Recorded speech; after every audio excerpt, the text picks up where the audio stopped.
Hello hi welcome नमस्ते। मैं नाम ऋतिक और हम फिर से बात करेंगे एक और इम्पोर्टेंट कंसेप्ट के ऊपर। तो ये वीडियो उन स्टूडेंट्स के लिए मोस्ट इंपॉर्टेंट होने वाली है जिनके पास इग्नू में सब्जेक्ट है इंडियन इकोनॉमी सेकंड, जिसका सब्जेक्ट कोड है BECE 146।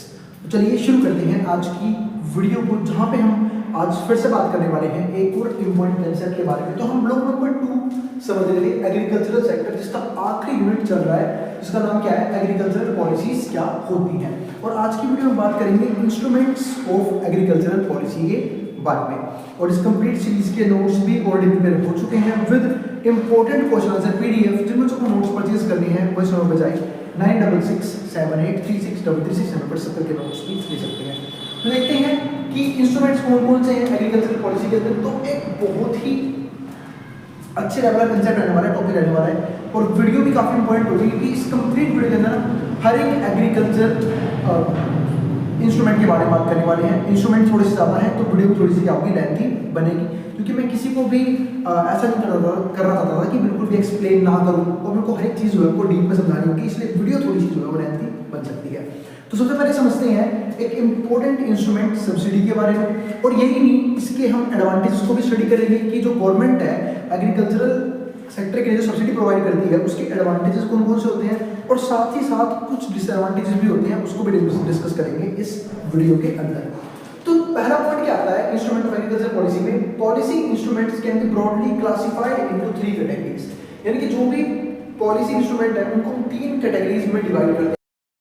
डिफरेंट कैटेगरीज कौन सी हैं? पहला क्या आता है, related to public expenditure comprising of investment in infrastructure and research and development and subsidised inputs. तो पहली कैटेगरी वो किसको कवर करती है, ऊपर, यानी कि जो गवर्नमेंट है वो एग्रीकल्चरल सेक्टर को लेके कैसे कैसे कर रही है, चाहे वो पब्लिक एक्सपेंडिचर, मतलब एक तरह से क्या है पब्लिक एक्सपेंडिचर की बात करेंगे, रिसर्च एंड डेवलपमेंट के बारे में बात करेंगे, ये भी बहुत इंपॉर्टेंट फैक्टर। रिसर्च के हम जो है वो प्रोडक्टिविटी को इंक्रीज नहीं कर सकते, तो डेवलपमेंट में क्या है काफी इंपॉर्टेंट पॉइंट। सब्सिडाइज्ड इनपुट्स कौन कौन से हैं, यानी कि कौन कौन से ऐसे इनपुट्स हैं जहां पे गवर्नमेंट जो है वो फार्मर्स को सब्सिडी प्रोवाइड करती है, ठीक है, तो रेट कट करती है ताकि जो फार्मर्स है उनकी कॉस्ट ऑफ प्रोडक्शन कम आए। दूसरा, उन्हें मौका देती है अपना प्रोडक्ट, अपने गुड्स को एक अच्छे रेट पे बेचने का, जिसकी वजह से उनका जो प्रॉफिट है वो बढ़ सकता है, उनका रिवेन्यू जो है वो बढ़ सकता है। और जब कॉस्ट ऑफ प्रोडक्शन कम होगा और जो रिवेन्यू ज्यादा होगा तो जो गैप होगा वो क्या होगा, मैक्सिमम प्रॉफिट का। तो वो कहीं ना कहीं जो गवर्नमेंट प्रोवाइड करने की कोशिश करती है यहाँ पे। तो ये तो होगी पहली कैटेगरी। दूसरी कैटेगरी क्या है, कंट्रोल्स एंड रेगुलेशंस। जो गवर्नमेंट है या फिर जो इंस्ट्रूमेंट है वो कंट्रोल को लेके भी हो सकते हैं और रेगुलेशंस को लेके भी हो सकते हैं, ठीक है, primarily on prices and trade, खासकर प्राइसेस को लेके और ट्रेड लेके, ताकि फार्मर्स जो है वो एक्सप्लॉइट ना हो।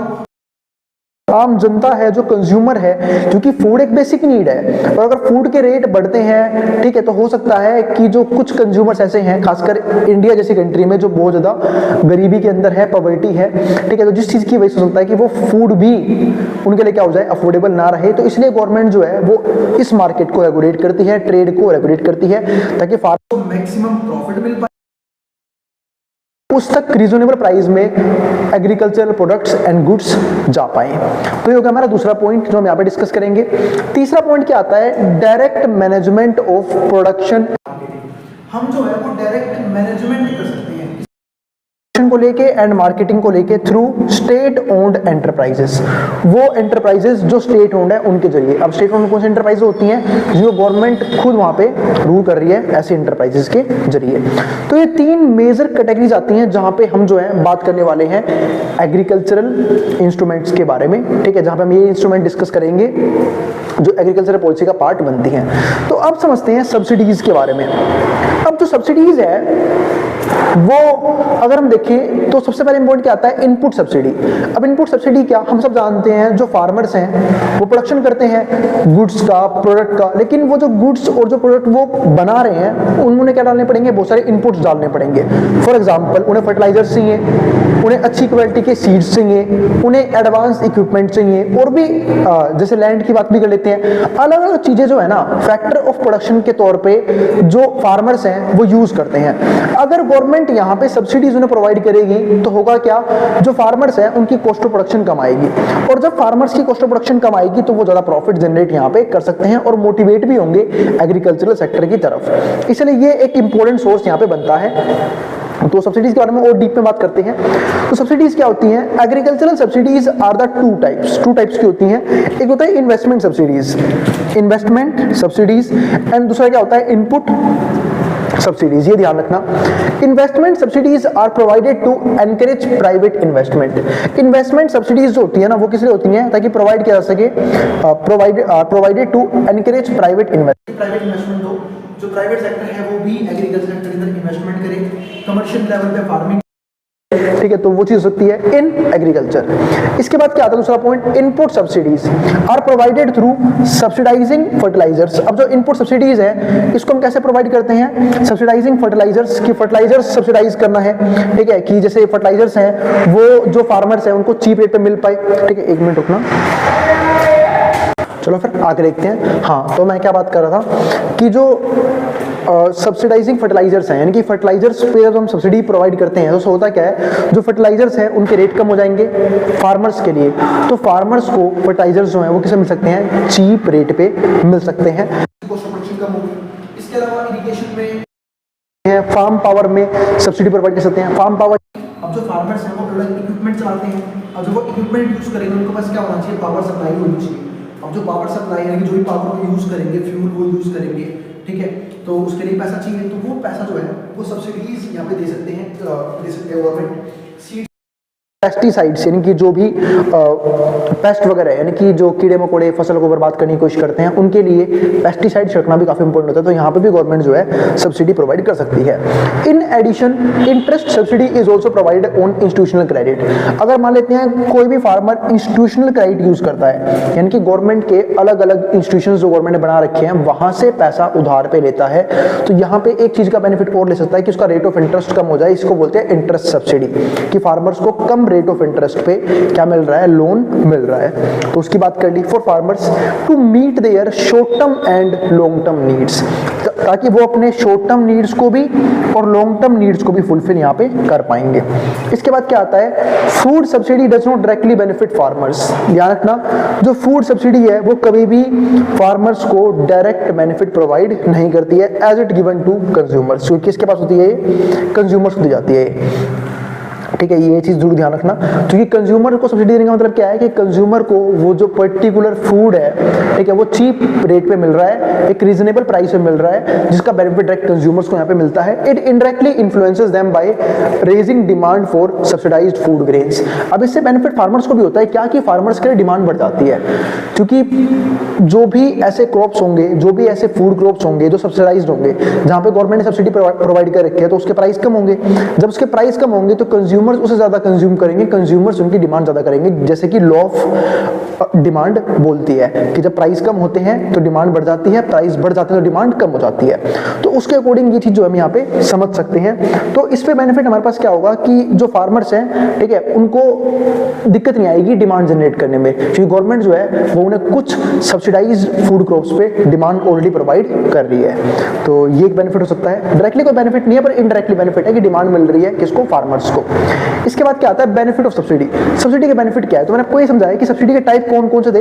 अब समझते हैं सब्सिडी के बेनिफिट यानी कि फायदे कौन कौन से होते हैं। Subsidy given to farmer per unit of an input is equivalent to fall in its price by the amount of subsidy.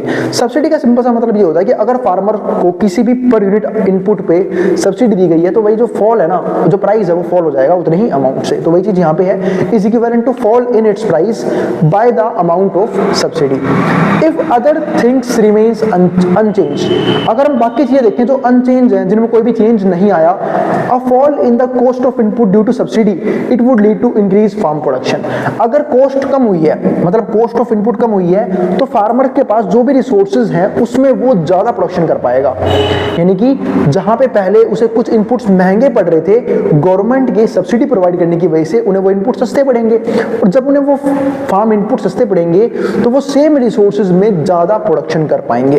तो वही सेम चीज़ यहाँ पे है, due to subsidy would lead to increase the farm production, reduce output price, और यही नहीं जो output का प्राइस है वो भी क्या होगा, रिड्यूस होगा, क्योंकि जब कॉस्ट ऑफ प्रोडक्शन रिड्यूस होगी तो सिंपल सी बात है प्रॉफिट कमाने के लिए फार्मर्स को प्राइस ज़्यादा रखने की कोई भी जरूरत यहाँ पे नहीं होगी। And increase demand for output, और यही नहीं जब प्राइस कम होगा तो आउटपुट का डिमांड भी क्या ज़्यादा होगा in final consumption and agro processing के अंदर। इसके बाद अगला पॉइंट क्या आता है, if subsidy is used as policy instrument, अगर मैं सब्सिडी को एज अ पॉलिसी इंस्ट्रूमेंट समझूं along with stability in output price, कि भाई स्टेबिलिटी भी आउटपुट प्राइस के अंदर, it would enhance farmers income, तो फार्मर की इनकम इस तरीके से हम इनहेंस होते हुए देख सकते हैं। However if market price declines, लेकिन अगर मार्केट प्राइस डिक्लाइन होता है ड्यू टू इनपुट सब्सिडी, किसी भी इनपुट सब्सिडी की वजह से, its benefit would go to consumer, तो उसका बेनिफिट किसको मिलेगा, डायरेक्ट कंज्यूमर्स को, and agro processing companies rather than to farmers, तो कंज्यूमर्स को मिलेगा और फार्मर्स को यहाँ पे कम मिलने के चांसेस हैं, और एग्रो प्रोसेसिंग कंपनीज को भी मिलेगा। तो ये चीज कहीं ना कहीं हम देख सकते हैं कि कई बार क्या होता है कि सब्सिडीज का बेनिफिट दिया तो जा रहा है फार्मर्स को ताकि फार्मर्स मोटिवेट हो, लेकिन दिक्कत क्या है कि वो बेनिफिट जो है वो या तो कुछ लार्ज फार्मर्स की तरफ रह जाता है, जिसको हम डिसएडवांटेज भी कह सकते हैं सब्सिडी का, कि लार्ज फार्मर्स तक है, या फिर जो एग्रो बेस्ड इंडस्ट्रीज हैं उनको बेनिफिट मिल रहा है, फार्मर्स को उस लेवल पे सब्सिडी का बेनिफिट मिलता ही नहीं है। तो ये हम यहाँ पे एक पॉइंट समझ सकते हैं। इसके बाद समझते हैं डिसएडवांटेज ऑफ सब्सिडी, यहाँ पे और अच्छे से समझेंगे। कई बार जो है ना रिसोर्सेज को एक्सप्लॉइट भी किया जाता है सब्सिडी की वजह से, बिल्कुल सी बात है। फॉर एग्जांपल जब हम एक चीज बोलते हैं कि गवर्नमेंट जो है वो मान लेते हैं पावर सप्लाई में सब्सिडी प्रोवाइड करी है, जो एग्रीकल्चरल प्रोडक्ट्स हैं या फिर जो फार्मर्स हैं, ठीक है, उनको फ्री में बिजली की सप्लाई मिलेगी, इलेक्ट्रिसिटी सप्लाई मिलेगी, तो होगा क्या, वो एक्सेसिव लेवल पर उसे यूज करेंगे, जब जरूरत नहीं है जब भी उसे यूज करेंगे। फॉर एग्जांपल इरिगेशन के लिए पानी ही यूज करना है, अब उस पानी को चलाने के लिए मान लेते हैं ट्यूबवेल लगा रखा है, अब ट्यूबवेल चलती है बिजली से, लेकिन बिजली फ्री ऑफ कॉस्ट आ रही है, क्यों, क्योंकि गवर्नमेंट ने सब्सिडी प्रोवाइड कर रखी है। अब इसकी वजह से हुआ क्या कि जो फार्मर्स हैं वो ज्यादा वाटर यूज कर सकते हैं, जिसकी वजह से हुआ क्या कि जो पानी है वो वाटर टेबल नीचे जाएगा, यानी कि वाटर पॉल्यूटेड हो रहा है, एक्सेसिव लेवल पे हम उसे यूज कर रहे हैं, एक नेचुरल रिसोर्स है जो हम एक्सप्लॉइट कर रहे हैं। तो ये सब क्या है, डिसएडवांटेज है सब्सिडी प्रोवाइड करने के। वहीं पे अगर बिजली पेड होती तो फार्मर जो है वो सोच समझ के उस रिसोर्सेज को यूज करते। एक ये बहुत बड़ा लॉजिक है ह्यूमन बिहेवियर का कि अगर कोई भी चीज फ्री में अवेलेबल होती है तो हम उसे फॉर ग्रांटेड ट्रीट करते हैं और उसे उसका मिसयूज करते हैं, एक्सेसिव लेवल पे यूज करते हैं। लेकिन वहीं पे अगर वो चीज पेड है तो हम हर चीज जो है वो बचा के चलते हैं, देखते हैं हम उस चीज को अपने उस रिसोर्स को कहाँ पे खर्च करना है, कहाँ पे खर्च नहीं करना। तो ये सबसे बड़ा पॉइंट आता है डिसएडवांटेजेस ऑफ सब्सिडी का। तो agriculture subsidies are questioned on environment. तो कई बार ये एनवायरनमेंट के लिए बहुत बेकार बात होती है क्योंकि हम जो हैं वो ज़्यादा बड़े लेवल पर रिसोर्सेज यूज़ करेंगे तो होगा क्या, वाटर भी पोल्यूट होगा, कंटेमिनेट होगा, खत्म होगा। इसके अलावा लैंड भी डिग्रेड हो सकती है, जो लैंड की फर्टिलिटी है वो कम हो सकती है क्योंकि हम एक्सेसिव लेवल पे यूज़ कर रहे हैं रिसोर्सेज को। तो एनवायरनमेंट पे एक बहुत बड़ा यहाँ पे क्वेश्चन उठ जाता है जब हम सब्सिडी की बात करते हैं। तो इक्विटी एंड एफिशिएंसी ग्राउंड्स, अगर हम इक्विटी और एफिशिएंसी ग्राउंड की बात करते हैं तो ये भी कहीं ना कहीं नीचे जाती है as they encourage over utilisation of input, क्योंकि यहाँ पे क्या हो रहा है, ओवर यूटिलाइजेशन ऑफ इनपुट्स हो रहा है, रिजल्टिंग इन सॉइल डिग्रेडेशन। तो सॉइल डिग्रेडेशन होगा, सॉइल न्यूट्रिएंट इम्बैलेंस, सॉइल का न्यूट्रिएंट जो है वो इम्बैलेंस होगा, क्योंकि हम जब ज़्यादा यूज़ करेंगे तो न्यूट्रिएंट्स में कमी भी ज़्यादा आएगी, और कमी आएगी तो हो सकता है फ्यूचर में जो लैंड है वो फर्टाइल बचे ही ना, वो हो सकता है इन्वायरमेंटल पोल्यूशन हो सकता है, एंड ग्राउंड वाटर डिप्लीट तो होगा ही। तो ये सारे कुछ इंपॉर्टेंट मुद्दे हैं जो हमें देखने को मिलते हैं डिसएडवांटेज ऑफ सब्सिडी की वजह से। और एक पॉइंट जो मैंने ऊपर वाले पॉइंट में डिस्कस किया था कि बहुत बार तो ये होता है कि सब्सिडी का बेनिफिट स्मॉल फार्मर्स जिनको मिलना बहुत जरूरी था उनको मिलता ही नहीं है, या तो मिलता है लार्ज फार्मर्स को या फिर मिलता है एग्रो बेस्ड इंडस्ट्रीज को, ठीक है। लेकिन जिनको एक्चुअली मोटिवेट करना गवर्नमेंट का काम था उनको सब्सिडी से किसी तरह का बेनिफिट मिल ही नहीं रहा है। तो ये भी कई बार हमें कुछ पॉइंट्स देखने को मिलते हैं। तो ये तो बात की हमने सब्सिडी में। तो उम्मीद है आपको यहाँ तक का टॉपिक क्लियर हो गया होगा। अगर वीडियो पसंद आई हो तो वीडियो को लाइक भी कर देना और चैनल को सब्सक्राइब भी कर देना ऐसी वीडियोस के लिए, उन बच्चों में शेयर भी कर देना जिन बच्चों का एग्जाम होने वाला हो सेम सब्जेक्ट का। अब हम बात करेंगे अगले इंस्ट्रूमेंट के बारे में, क्योंकि इस पॉलिसी के अंदर बहुत सारे इंस्ट्रूमेंट है जिनको हम कवर करेंगे, ठीक है। तो मिलते हैं, अब इसको जो उतारना हो उतार सकता है, मैं बोर्ड के सामने से।